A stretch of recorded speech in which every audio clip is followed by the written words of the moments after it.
आज से हम स्टार्ट कर रहे हैं अपना unit number 3 chapter number 5 laws of motion. ये न्यूटोनियन मैकेनिक्स हम स्टार्ट कर रहे हैं। इससे पहले मैंने आपको बताया था मैकेनिक्स की हैं 3 branches, statics, kinematics and dynamics. Study of objects at rest, यह है statics. Study of objects in motion without knowing the cause of motion is kinematics. Study of objects in motion with its cause, ये है dynamics. तो ये dynamics ही हम आज से start कर रहे हैं। इससे पहले हमने काइनेमेटिक्स पढ़ा था जिसमें हमने मोशन पढ़ा था, लेकिन वहां पे कॉज ऑफ मोशन नहीं पढ़ा था। यहां पे हम कॉज ऑफ मोशन पढ़ने वाले हैं। तो ये डायनेमिक्स स्टार्ट हो रहा है इस चैप्टर से, चैप्टर 5 लॉज ऑफ मोशन से। बहुत कुछ डिलीट हो गया इस समय के लिए, Newton first law of motion, second law of motion, third law of motion तक, क्योंकि ये बेसिक है, 9th में भी आप पढ़ लेते हैं। लेकिन मैं आपको इसको पढ़ाऊंगा मोटा मोटा, क्योंकि ये बहुत जरूरी है आगे समझने के लिए। लेकिन यहां से बहुत ही ज्यादा जरूरी जो होगा, आज का लेक्चर बड़ा बेसिक लेक्चर है, और इससे बहुत जरूरी जो होगा, जो आगे आपको काम आएगा, वो मैं अलग से लेक्चर बनाऊंगा उसके। तो आज मैं आपको सीधा थर्ड लॉ मोशन तक समझाऊंगा, ज्यादा अंदर तक हम इसमें नहीं जाने वाले हैं। फिर से कह रहा हूं, जो जरूरी होगा इसका मैं अलग से लेक्चर बनाऊंगा। तो चलिए स्टार्ट करते हैं अपना unit number 3 chapter number 5 laws of motion. सबसे पहले समझते हैं यहां पे फोर्स को। फोर्स क्या है? अभी तक आप पढ़ते आए हैं छोटी क्लास से, फोर्स इज अ पुश और पुल, पुश और पुल, पुश और पुल। लेकिन अब हम 11th में आ गए तो थोड़ा आगे बढ़ाना पड़ेगा इसको। फोर्स पुश और पुल ही है जो स्टेट को चेंज कर सकता है। स्टेट मतलब रेस्ट या मोशन की स्टेट, स्टेट चेंज कर सकता है किसी ऑब्जेक्ट की, या कोशिश करता है स्टेट चेंज करने की, या ऑब्जेक्ट की डायरेक्शन बदल सकता है।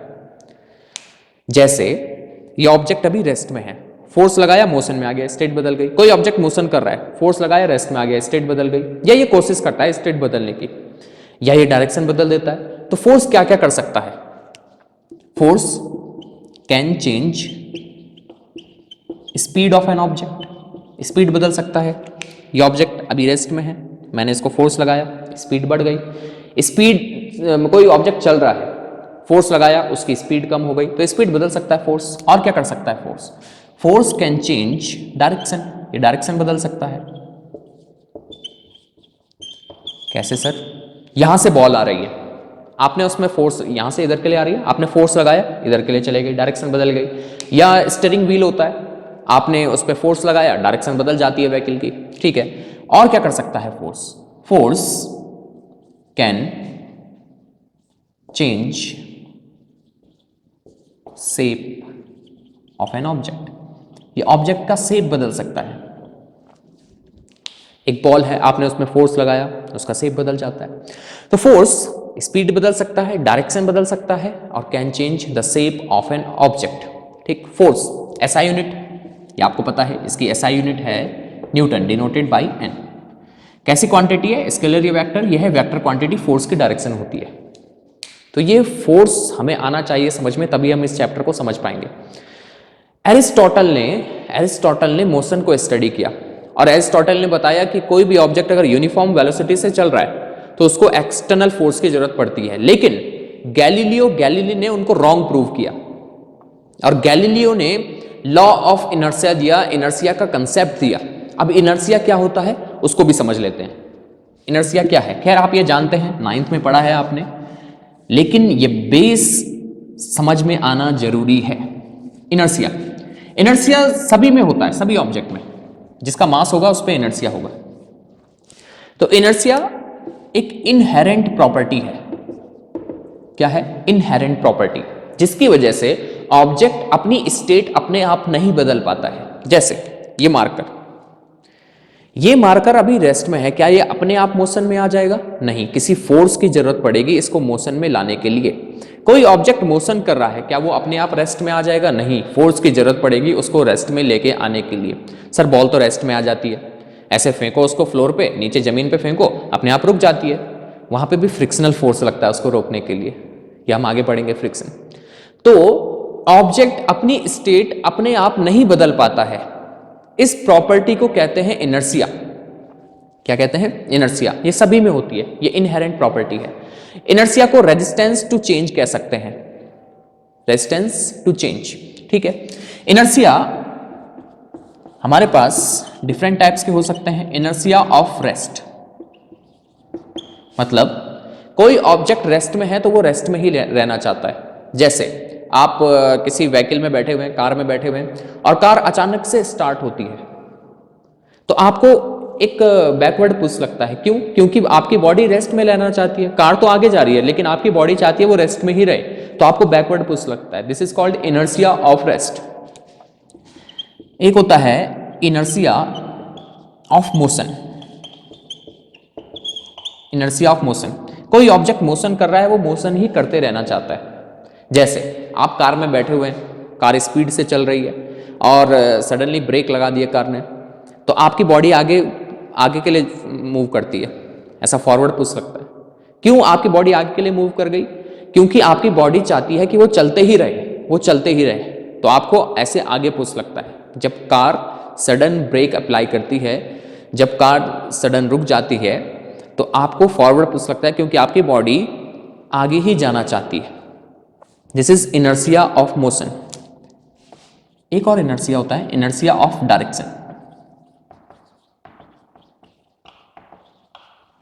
जैसे यहां पे एक टर्न आ गया, आप बस में बैठे हुए, बस यहां से टर्न लेके ऐसे जा रही है स्पीड में, तो आपकी बॉडी को कहां फोर्स फील होता है? इधर के लिए, क्योंकि आप ऐसे जा रहे थे पहले, आपकी बॉडी यहीं रहना चाहती है, इधर ही जाना चाहती है। तो जब यहाँ पे बस टर्न ले रही है, आप इधर के लिए झुकते हैं क्योंकि आपकी बॉडी यहीं रहना चाहती है। So this is inertia of direction. ठीक, तो ये हमारे पास डिफरेंट टाइप्स के इनर्शिया। इनर्शिया क्या है? Inherent property. इनहेरेंट प्रॉपर्टी जिसकी वजह से ऑब्जेक्ट अपनी स्टेट अपने आप नहीं बदल पाता है। डिफरेंट टाइप्स के inertia, inertia of rest, rest में ही रहना चाहता है object, inertia of motion, motion में ही रहना चाहता है ऑब्जेक्ट, इनर्शिया ऑफ डायरेक्शन, जिस डायरेक्शन में पहले जा रहा था वहीं रहना चाहता है। ठीक, इनर्शिया को कैसे मेजर करते हैं? तो एक important point, mass is the measure of inertia. Mass is the measure of, mass is the measure of inertia. जिस ऑब्जेक्ट का मास ज्यादा होगा उस पे इनर्शिया भी ज्यादा होगा। जैसे आपको एक साइकिल को मोशन में लेके आना है, आपने साइकिल को धक्का दिया, जल्दी मोशन में आ गए। अब आपके लिए बोला गया भाई ट्रक है, इसको मोशन में लेके आओ, इस पे धक्का देके, तो कौन टफ है? किसको मोशन में लेके आना टफ है? ट्रक को। कौन अपनी स्टेट इजीली नहीं बदल रहा है? ट्रक। क्यों? क्योंकि उसका मास ज्यादा है। So mass is the measure of inertia. जिसका मास ज्यादा होगा वो अपनी स्टेट को इजीली चेंज नहीं करेगा। अब इसको थोड़ा ऐसे भी समझ लो, साइकिल चल रही है कुछ स्पीड से 10 किलोमीटर पर आवर, उसको रेस्ट में लेके आना इजी है। वही ट्रक 10 किलोमीटर पर आवर से चल रहा है, उसको रेस्ट में लेके आना साइकिल के कंपैरिजन में उतना इजी नहीं है। So mass is the measure of inertia. जिसका मास ज्यादा होगा उस पर इनर्शिया भी ज्यादा होगा, मतलब वो अपनी स्टेट को चेंज करने में उतना ही ज्यादा रेजिस्टेंस देगा। अपनी स्टेट उतनी ही, अपनी स्टेट को इजीली चेंज नहीं करेगा। जिसका मास ज्यादा होगा उस पर इनर्शिया ज्यादा होगा। ठीक है, चलिए अब आगे बढ़ते हैं।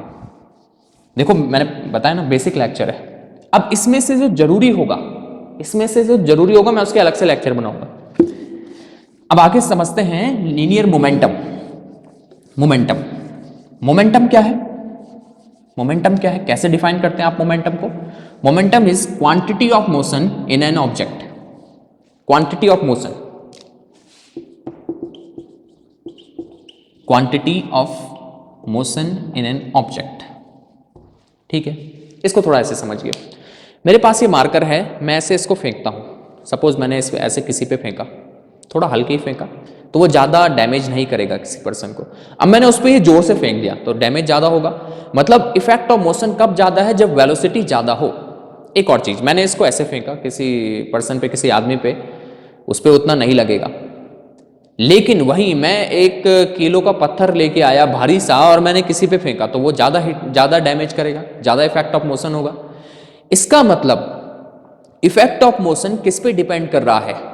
इफेक्ट ऑफ मोशन डिपेंड कर रहा है मास पे और वेलोसिटी पे। तो हमने एक क्वांटिटी बना ली, मोमेंटम। मोमेंटम क्या है? It is the product of mass and velocity. क्योंकि वेलोसिटी वेक्टर क्वांटिटी होती है तो मोमेंटम भी वेक्टर क्वांटिटी होती है। Momentum is product of mass and velocity. Velocity is vector quantity, hence momentum is also vector quantity. इसकी SI unit की बात करें, एसआई यूनिट तो इसकी किलोग्राम, इसकी मीटर पर सेकेंड, किलोग्राम मीटर पर सेकेंड। कैसी क्वांटिटी है? वेक्टर क्वांटिटी है। मोमेंटम की डायरेक्शन क्या होती है? वही होती है जो वेलोसिटी की होती है। So momentum is product of mass and velocity, SI unit kilogram metre per second, and it is vector quantity. ठीक है, अब न्यूटन ने गैलीलियो के आइडियाज को आगे बढ़ाया। न्यूटन ने स्टडी किया मोशन के बारे में स्टडी किया, और गैलीलियो के जो आइडियाज थे उनको आगे बढ़ाया, और न्यूटन ने अपने 3 फेमस लॉज दिए, laws of motion. Laws of motion, इनको समझते हैं। पहले first law of motion. First law of motion क्या कहता है? कोई भी ऑब्जेक्ट अपनी स्टेट तब तक चेंज नहीं करेगा जब तक उसमें एक्सटर्नल फोर्स ना लगे। ये आपको याद भी होगा, रटा हुआ होगा आपने 9 से। An object at rest remains at rest, an object in motion remains in motion unless and until it is acted upon by an external force। जब तक एक्सटर्नल फोर्स, सिंपल ऐसे बोलो, जब तक एक्सटर्नल फोर्स ना लगे तब तक ऑब्जेक्ट अपनी स्टेट चेंज नहीं करेगा। जैसे ये मार्कर, ये अभी रेस्ट में है, ये अपने आप मोशन में नहीं आ जाएगा, एक्सटर्नल फोर्स की जरूरत पड़ेगी इसके स्टेट को बदलने के लिए। कोई ऑब्जेक्ट मोशन कर रहा है, अपने आप रेस्ट में नहीं आएगा, एक्सटर्नल फोर्स की जरूरत पड़ेगी उसको रेस्ट में लेके आने के लिए। तो सर बॉल क्यों रेस्ट में आ जाती है जब हम उसको जमीन पे फेंकते हैं? उसमें भी फोर्स लगता है। कौन सा फोर्स? फ्रिक्शनल फोर्स, जो उसको रेस्ट में लेके आता है। तो सिंपल, एक्सटर्नल फोर्स की वजह से ही ऑब्जेक्ट की स्टेट बदलेगी। ठीक, ये समझ में आया? बहुत सारे एग्जाम्पल इसके हो सकते हैं, वो आपने पढ़े भी हैं। मैं सिंपल सा एक लेके आता हूं। सपोज आपके पास ये कारपेट है, कारपेट पे जब आप हिट करते हैं तो धूल उड़ती है। क्यों? जब आपने इसको हिट किया, कारपेट तो मोशन में आ गई, लेकिन डस्ट पार्टिकल्स इनर्शिया की वजह से अपनी ही जगह पे रहना चाहते हैं। यहां पे डस्ट पार्टिकल भी इस पे चिपके हुए थे, मैंने इसको हिट किया, ये तो पीछे चले गए, लेकिन डस्ट पार्टिकल यहीं पे रहना चाहते हैं। एयर आती है, इसको उड़ा के लेके चली जाती है। ठीक, ये समझ गए? बहुत सारे एग्जाम्पल इसके हो सकते हैं, आपको याद भी होंगे, अब मैं डिटेल में नहीं जा रहा हूं उतनी। ठीक है, ये फर्स्ट ऑफ मोशन को लॉ ऑफ इनर्शिया भी कह सकते हैं। First law of motion is law of inertia. Inertia भी तो यही है, जब ऑब्जेक्ट अपने, इनर्शिया क्या है? ऑब्जेक्ट अपने आप अपनी स्टेट नहीं बदलेगा। इनर्शिया क्या है? ऑब्जेक्ट अपने आप अपनी स्टेट चेंज नहीं कर सकता है। फर्स्ट लॉ ऑफ मोशन भी तो यही है कि ऑब्जेक्ट अपने आप अपनी स्टेट नहीं बदलेगा, जब उस पर एक्सटर्नल फोर्स लगाएंगे वही उसकी स्टेट को बदल सकता है। ठीक, अब थोड़ा इसको आगे बढ़ाते हैं। यहां पे एक टर्म आता है एक्सटर्नल फोर्स। ये एक्सटर्नल फोर्स का मीनिंग क्या है? मैं एक एग्जांपल देता हूं, वहां से समझना। एक्सटर्नल फोर्स बहुत इंपॉर्टेंट है, ये समझना। सपोज आप घर से स्कूल आ रहे हैं और जमाना बदल गया, आप घोड़े पे बैठ के आ रहे हैं। किस पे? हॉर्स पे। जमाना बदल गया, यहाँ पे ये घोड़ा है, ये बहुत अच्छा नहीं है लेकिन समझ जाओ बस। ये घोड़े पे बैठ के आ रहे हैं आप, ठीक है? घोड़े पे बैठ के ये क्या बन गया? हॉर्स है, ये हॉर्स है। Imagination is more powerful than knowledge. ये हॉर्स है, हॉर्स पे बैठ के आप स्कूल आ रहे हैं, ठीक है? रास्ते में चलते चलते आपको दलदल मिल गया और आप हॉर्स के साथ नीचे धंसने लगे, नीचे जाने लगे। अब आपने याद किया था, सर ने यार पढ़ाया था फर्स्ट लॉ ऑफ मोशन, मैं मोशन कर रहा हूं, नीचे की तरफ जा रहा हूं, मुझे बाहर निकलना है, रेस्ट में लेके आना है, हॉर्स को बाहर निकालना है, तो मुझे फोर्स अप्लाई करना पड़ेगा। सर ने बताया था Newton first law of motion कि अगर स्टेट बदलनी है तो फोर्स अप्लाई करना पड़ेगा। ये हॉर्स नीचे जा रहा है तो फोर्स अप्लाई करना पड़ेगा, हॉर्स ऊपर आ जाएगा। अब आपने क्या किया, आप इस हॉर्स के बाल खींचने लगे, ऐसे खींचने लगे इसको कि बाहर निकल। क्या वो बाहर आएगा? खुद सोचो, आप हॉर्स में बैठे हुए हैं, घोड़े पे बैठे हुए हैं और वो नीचे धंस रहा है, आप उसको खींचने लगे बाहर निकालने के लिए। क्या अपनी स्टेट बदलेगा ये सिस्टम? बिल्कुल नहीं। ये बाहर आएगा? बिल्कुल नहीं। क्यों? फोर्स तो लगा रहे हैं आप, बाहर क्यों नहीं आ रहा है? क्योंकि आप जो फोर्स लगा रहे हैं वो इंटरनल फोर्स है, ये समझना है जरूरी। कौन सा फोर्स है? इंटरनल फोर्स, क्योंकि उसी सिस्टम से तो आ रहा है वो फोर्स, उसी सिस्टम पे लगा रहे हैं वो फोर्स, आप जो सिस्टम मूव कर रहा है ये इंटरनल फोर्स है। आपको अगर स्टेट बदलनी है तो एक्सटर्नल फोर्स चाहिए। अब बाहर से क्रेन आई, ये क्रेन आई और उसने आपको यहां से बाहर निकाल लिया। इसने क्यों बाहर निकाला? क्योंकि ये इस सिस्टम का पार्ट नहीं है, ये फोर्स है एक्सटर्नल फोर्स। ये एग्जांपल मैंने आपको समझाने के लिए दिया कि एक्सटर्नल फोर्स और इंटरनल फोर्स क्या है। जो आप हॉर्स के हेयर पुल कर रहे हैं वो इंटरनल फोर्स है, यहां बाहर से जो फोर्स लगा वो एक्सटर्नल फोर्स है, वो इस सिस्टम से नहीं है जो मूव कर रहा है। ठीक, तो स्टेट तब बदलेगी, स्टेट तब बदलेगी जब एक्सटर्नल फोर्स लगाया जाए तो एक्सटर्नल फोर्स आपको समझ में आ गया होगा। ठीक है, चलो अब आगे बढ़ते हैं। अब देखते हैं second law of motion, Newton's second law of motion. Second law of motion याद है आपको? Rate of change of momentum is directly proportional to the force applied on the object. Rate of change of momentum dp upon dt is directly proportional to force applied. इसको open करते हैं तो कुछ constant आएगा, suppose constant is k, dp upon dt, f equal to k, this is change in momentum in this is change in time. ठीक, dp momentum is mass into velocity, d by dt of mv, mass is constant बाहर ले लिया, km dv upon dt, dv upon dt, dv upon dt ये पढ़ा है आपने, dv upon dt is acceleration, so f equal to kma। अब MAF हम इसकी यूनिट इस तरीके से लेते हैं कि डायरेक्टली प्रोपोर्शनल, ये जो कांस्टेंट है, जो डायरेक्टली प्रोपोर्शनल से कांस्टेंट आया वो 1 हो जाए तो f इक्वल टू क्या मिलेगा? Mass into acceleration, f equal to m a means mass into acceleration. ठीक, ये पढ़ा है आपने, force equal to mass into acceleration. This is Newton's second law of motion. Rate of change of momentum is directly proportional to the force applied on the object, or we can write it as F equal to ma. ठीक, अब थोड़ा इसमें समझो, देखो इसके example समझ लेते हैं। F is directly proportional to dp upon dt. dp is change in momentum, dt is change in time. इसके एग्जाम्पल समझ लेते हैं। हम सीमेंटेड फ्लोर में गिरते हैं तो हमको इंजरी ज़्यादा होती है, वहीं अगर हम सैंड में गिरे, रेत हो कहीं पे या मिट्टी हो, तो इंजरी कम होती है। ऐसा क्यों? सोचो, सीमेंटेड फ्लोर में गिरें तो ज़्यादा इंजरी होती है, लेकिन हम सैंड में गिरें या कहीं मिट्टी हो उसमें गिरें तो इंजरी कम होती है। ऐसा क्यों होता है? इसको ऐसा समझते हैं, ध्यान से देखना। जब आप गिर रहे हैं सीमेंटेड फ्लोर में या सैंड में तो चेंज इन मोमेंटम तो सेम रहेगा, डीपी सेम रहेगा, चेंज इन मोमेंटम, क्योंकि पहले तो कुछ मोमेंटम होगा, फाइनली जब आप गिर जाएंगे थोड़ी देर बाद आपका मोमेंटम जीरो हो जाएगा। तो सैंड में गिरने में, सीमेंटेड फ्लोर में गिरने में, दोनों ही केस में change in momentum will be same, तो डीपी सेम। डिफरेंस आता है टाइम में, dt चेंज इन टाइम। जब सीमेंटेड फ्लोर में हम गिरते हैं, तो सीमेंटेड फ्लोर में मोमेंटम जल्दी जीरो हो जाता है, तो change in time is less. लेकिन सैंड में ज्यादा टाइम मिलता है मोमेंटम को जीरो होने के लिए, क्योंकि वो कंप्रेस हो जाती है, सैंड दब जाती है थोड़ा, या मिट्टी दब जाती है थोड़ा, तो ज्यादा टाइम मिलता है मोमेंटम को जीरो होने के लिए। तो अगर टाइम इंटरवल बढ़ गया तो फोर्स जो दे रहा है वो ऑब्जेक्ट, वो सीमेंटेड फ्लोर या सैंड हमको जो फोर्स हम पे अप्लाई कर रहा है वो कम हो जाता है। तो ओवरऑल फिर से समझिए, force is directly proportional to rate of change of momentum. ठीक, अब देखिए दोनों ही केस में सीमेंटेड फ्लोर में गिरने में, सैंड में गिरने में change in momentum same. Difference किसका है? टाइम का। सैंड कंप्रेस हो जाती है, मिट्टी कंप्रेस हो जाती है, तो ज्यादा टाइम लगता है मोमेंटम को जीरो होने में। तो टाइम ज्यादा लगा तो फोर्स जो वो हम पे अप्लाई कर रहे हैं वो कम हो जाता है, फोर्स कम हो जाता है। ठीक, तो इंजरी भी कम होती है। या क्रिकेट प्लेयर जो होते हैं वो अपने हैंड पीछे करते हैं कैच करने में, क्यों? क्योंकि हैंड पीछे करेंगे या पीछे नहीं करेंगे, change in momentum will be same, finally momentum zero हो जाएगा। ठीक है, लेकिन जब हम हैंड पीछे कर रहे हैं तो हम टाइम बढ़ा दे रहे हैं, मोमेंटम को जीरो होने का टाइम हम इंक्रीज कर रहे हैं, टाइम बढ़ा रहे हैं, तो फोर्स जो बॉल अप्लाई कर रही है हमारे हैंड्स में वो कम हो जाता है। या सॉकर्स लगा देते हैं व्हीकल्स में, ये सब आपने पढ़ा है। ठीक, अच्छा अभी थोड़ा आगे, इंपल्स को भी जल्दी से देख लेते हैं। इंपल्स क्या है? Impulse is force into time duration, time for which the force acts. Impulse is nothing but it is change in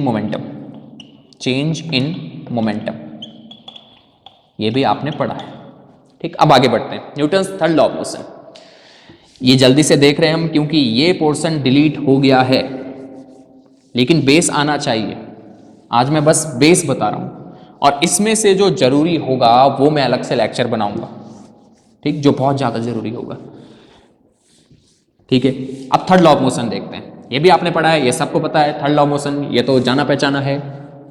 for every action there is an equal and opposite reaction. इसको मैं थोड़ा detail में बताना चाहता हूं आपको। Third law of motion,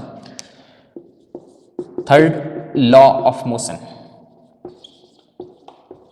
third law of motion क्या कहता है?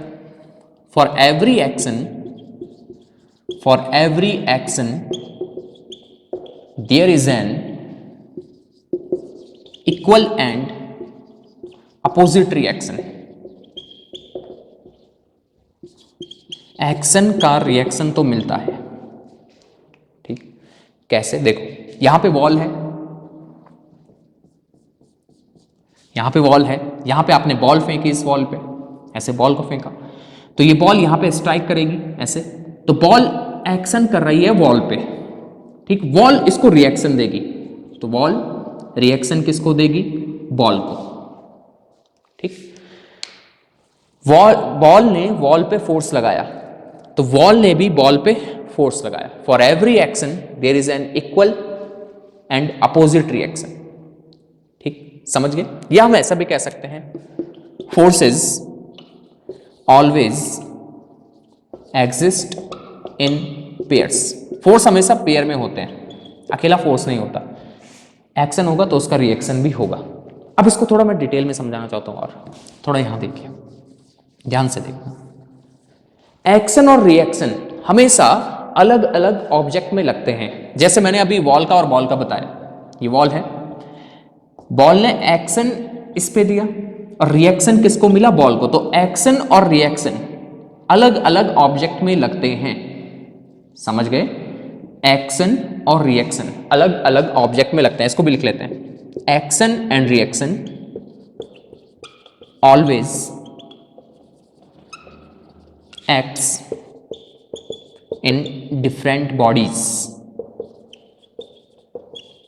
क्योंकि ये अलग अलग बॉडीज में लगते हैं, एक्शन और रिएक्शन, हेंस